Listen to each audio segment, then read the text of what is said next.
So what to do when you are faced with the borderline's incessant and injurious avoidance? I suggest to say the following 4 sentences, and only these sentences. 1. I'm always here for you. I'm a rock. I'm a stable presence. I'm not going away. This is to assuage her abandonment anxiety. Sentence number 2. You are, and you will always be, dear to me. This is to provide the equivalent of love. Holding, we call it a holding environment, a containing environment. Sentence number 3. I do place boundaries. You're right about this. But I place boundaries not only for my own self-protection. I place boundaries also in order to be strong enough for both of us. These boundaries keep me alive, keep me functioning for your own sake as well. And number 4, I will accept and respect any decision you make. You want to walk away, you want to divorce, you want to break up, you want some time to yourself, you want separation. I will accept and respect any decision you make.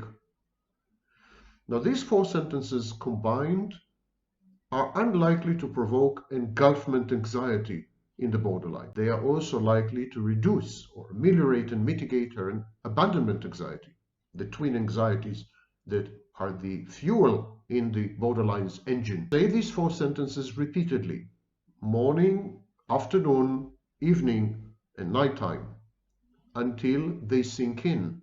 The borderline realizes that you actually mean it. You are setting boundaries, you are strong, you are there, but you love her, and you are there for her, and you will accept and respect any decision she makes. Remember that the borderline, or the borderline personality organization, is the outcome of 4 inexorable, extremely painful internal processes. It's a confluence, the confluenced outcome of 5 pathologies, coupled with subclinical psychopathy, factor 2 psychopathy, in many cases. Let's review these dynamics for you to understand better the borderline's avoidance. Now, may I remind you that the borderline's avoidance is often coupled with decompensation, the collapse of her defenses, and acting out, behaviors which are essentially psychopathic. When she acts out, you are not in her mind. The partner is not in her mind. She is actually out of her mind when she acts out. She is no longer herself. A psychopathic self-state takes over. She forgets about her partner. Out of sight, out of mind. Introject, inconstancy.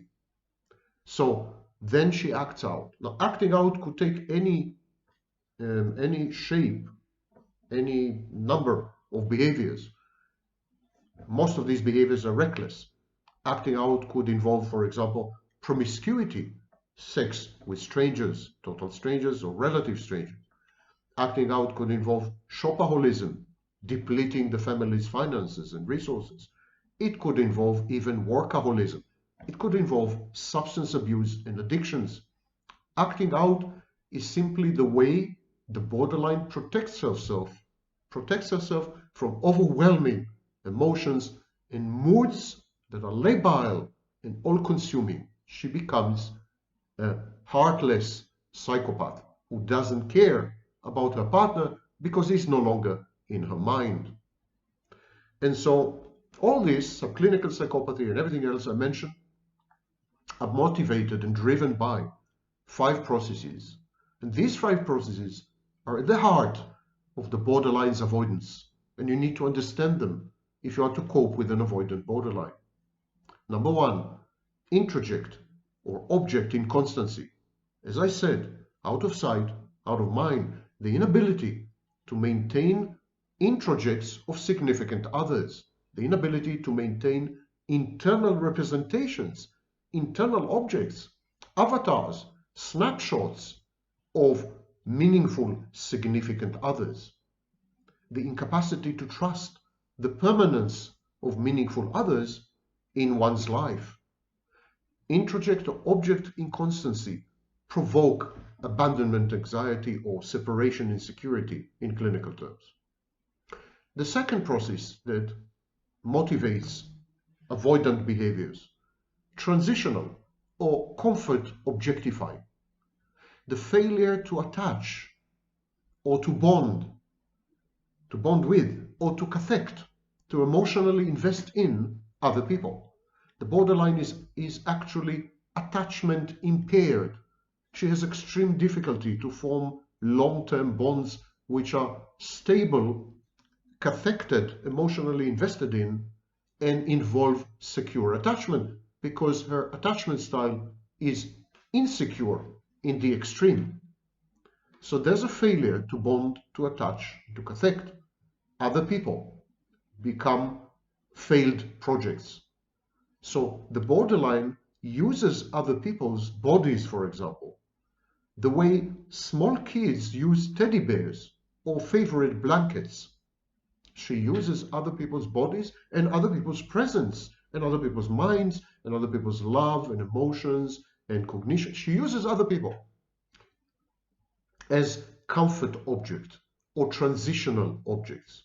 Again, small children cuddle with teddy bears.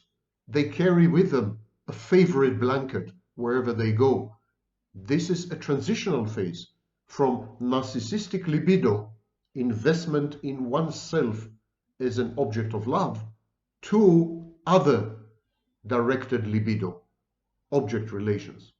And the borderline is stuck in the limbo between narcissistic and other libido.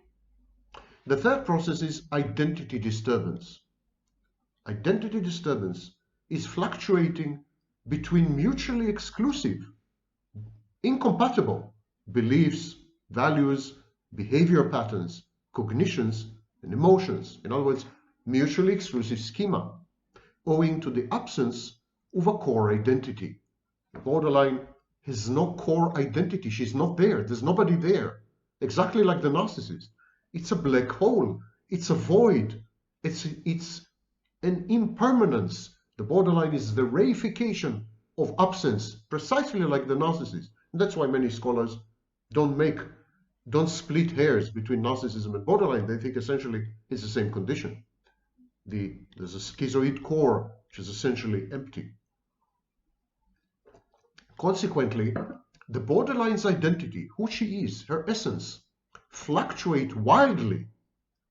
One day, she can be faithful and loyal and decry, for example, cheating as an unacceptable behavior, and the next day she will cheat. One day she can believe in God, the next day she could be an atheist. One day she could be A, the next day she would be minus A, the exact glaring opposite of what she had claimed to be the day before. And yes, it could fluctuate from day to day. This is known as identity disturbance, and it has a lot to do with the fourth dynamic process, psychodynamic process, and that is pervasive dissociation. The borderline suffers from bouts of amnesia, derealization, and depersonalization. She feels empty and unreal. For example, borderlines feel empty and unreal when they are alone. They have a very low threshold for tolerating loneliness. They also feel unreal. They also feel on autopilot. And they also feel denuded of any inner content when they're having sex, especially acting out sex, for example, cheating or promiscuity. The borderline then absents herself. It's like she's saying, I'm observing my body doing this, but it's not me. I'm not there. I'm not inside. Depersonalization. Or this is not real. It's like a dream. It's like a nightmare. It's going to be over soon. Derealization. Or I'd better forget that this had happened. Amnesia.